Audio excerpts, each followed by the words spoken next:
Hey everybody, welcome back to the Wolf Pit. What is a redneck? The answer or opinion, it's going to vary good or bad, depending on who you ask.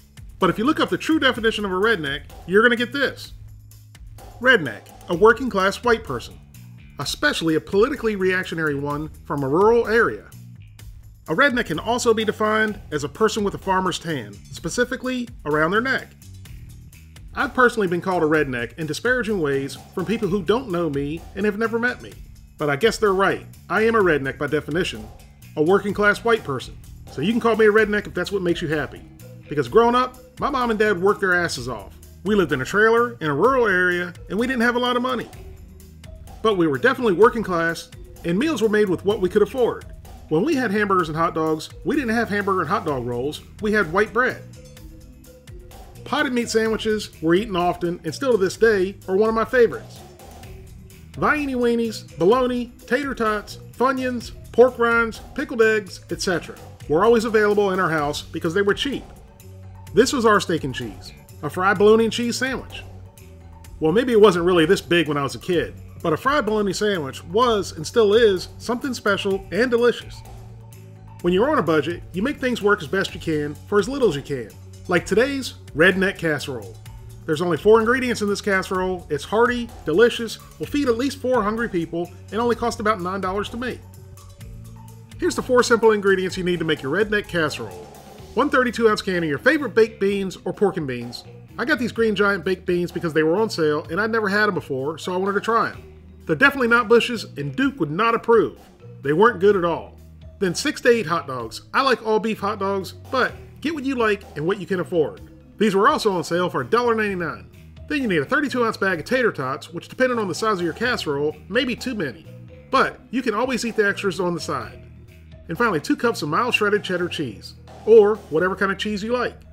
Now I like to do my redneck casserole a little bit different than most people. Traditionally, the beans and hot dogs are mixed together, and then the tater tots are put on top, and then it's baked the whole time just like that. I don't like the way the tater tots come out when it's cooked like that. They get mushy, soggy, and fall apart. So what I like to do is pre-cook the tater tots.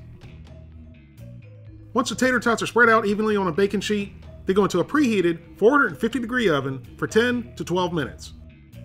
While the tater tots are baking, chop up your hot dogs. And I think 6 hot dogs out of the 8-pack is enough. But if you want more hot dogs, add them all. Otherwise, save the last 2 hot dogs for scrambled eggs and hot dogs in the morning. And I already know, some of you are cringing that I'm not bending my fingers or cutting correctly. I've already explained numerous times about my hands and why I can't bend my fingers, so it's not really a big deal to me. And until I'm doing a video and I cut the tip of my finger off, it shouldn't be for you either. And I really do appreciate everyone's concern, but you gotta remember, I was professionally trained with the plasticine, one of the world's sharpest knives. So if I can handle the plasticine without drawing blood, this knife here is no problem. You can cut the hot dogs as thick or as thin as you like, or you can do like me and cut them randomly. It doesn't matter! Once all the hot dogs are chopped up to your liking, combine them with a can of beans in a 9x13 casserole dish. And then give them a good mix. Once everything's well combined, pop them into the microwave for 4 to 5 minutes or until heated through.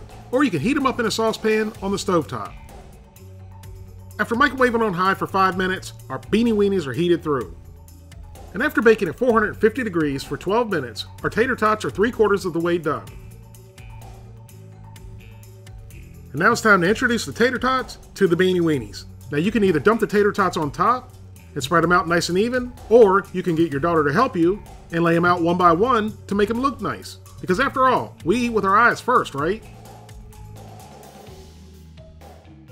Once all the tots are laid out nicely, this goes back into a 450-degree oven for 8 to 10 more minutes, or until the tater tots are nice and golden brown and the beanie weenies are nice and bubbly. After 10 minutes, the tater tots are nice and golden brown and the beanie weenies are bubbly. So now the only thing left to do is add the shredded cheddar cheese. And you can add as little or as much as you like. I use the whole pack, because you can never have enough cheese, right? Then this quickly goes back into the oven for 2 to 3 minutes, or until the cheese is nicely melted.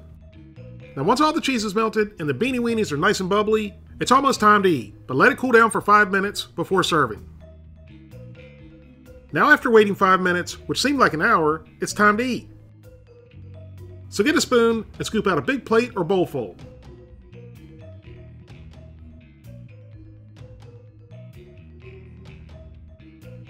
And there you have it, a very hearty and very delicious redneck casserole that only costs $9.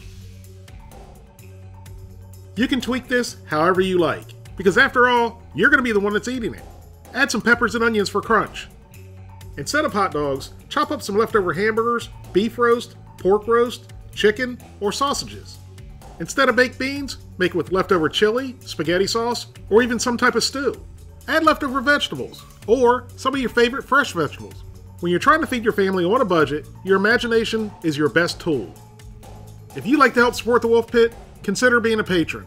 You can pledge as little as $1 a month, that's only $12 for the whole year. Or you can pledge more, that's up to you. Either way, every little bit's appreciated and helps me produce more high-quality videos more often for you, the people. Thank you all very much for watching. I hope you give this recipe a try. Please don't forget to like this video and subscribe, and I'll see you soon.